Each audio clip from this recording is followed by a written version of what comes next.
And so, we are up here looking at this lavatory that's upstairs, and it's going to be going through the wall, poking out right there, and staring down through the drop.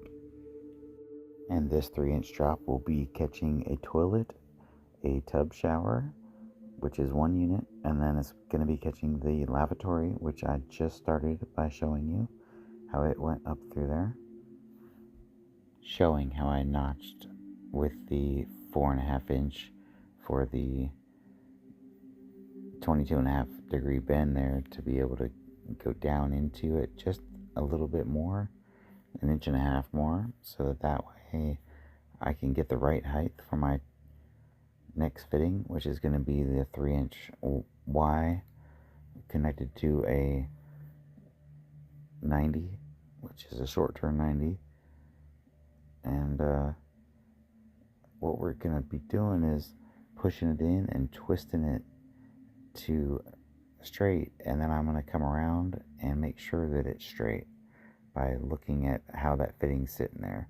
That fitting is not all the way in, as you can see there. It's just like a short little piece of pipe holding it out in a position without anything being glued to it, so that way I could look at that like that. That way it's nice and straight. And then I'm just showing different phases of me assembling. And now it's at the spot where I am putting the 90 in position. Everything else has already been glued. And then you will see me prime this. I was thinking about putting this in reverse, like forward and backwards. I thought that would be kind of funny, because when I'm editing, I can like back it up and go forward, and it looks kind of funny. But yeah, I do a quarter turn on every fitting that I do, so long as I can. There is some fittings, of course, that you can't get a quarter turn on, such as this 90. If you pre-assemble portions of your pipes before you put them together, it makes it easier. That's what I'm doing now. Is you can see I've got both of the pieces ready, and then I'm just going to put 90 in position, and I'm holding it up there to see if I've gotten my marks correct or not. Looks good. That's what the thumbs up was for, I think. Oh, nope. We're going to have to adjust it just a little bit. I forgot. We got to push it up just slightly to grade that. It's a good thing I left room for this. I wasn't sure what the measurement was, and instead of holding the Y in the right position like that right there, and then doing my marks at the beginning before I've got these pipes on there, it's just a little easier to do it now, because I can hold things a little better now. So now I'll be able to make this mark and then make the cut for the grade on the pipe to be falling 1/8 of an inch per every foot that it drops, or that it goes in distance. So if it's going like a 1 foot, I need to drop 1/8 from the beginning of the foot till we get to 12 inches, and at 12 inches it needs to be 1/8 lower. If we were doing anything harder than PVC pipe, you see how it flexes a little bit. It would probably be a little bit more difficult to run this, like say maybe, I'm not sure if it would be that hard in ABS or not, but this PVC is pretty good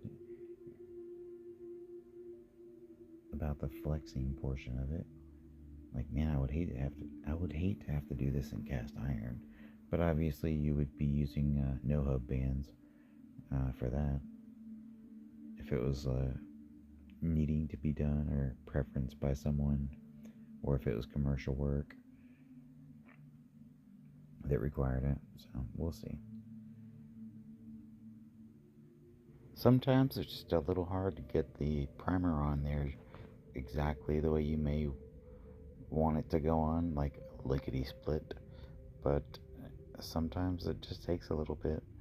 I don't know what was going on with me or the primer today, but it seems like I'm just taking a little bit too much time on it.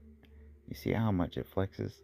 Seems like this is just the right scenario with the pipe being as long as it is, plus the distance that I have before I have to go down that wall just makes it just doable enough to where I can push it to the side and pop it in place. And now for the final glue setup.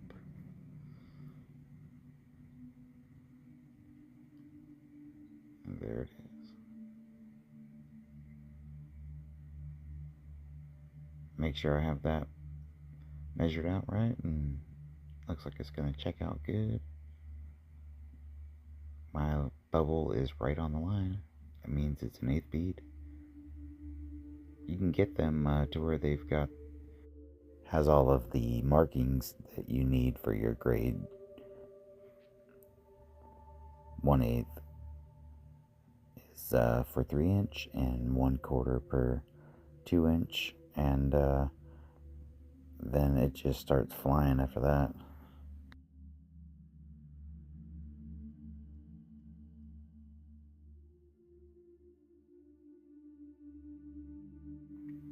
There's that 1/4", and this is 2" now, and we're working our way over to that P-trap, and then this other part is the vent, and that P-trap had to be within 6 feet from that vent where the Y is connected.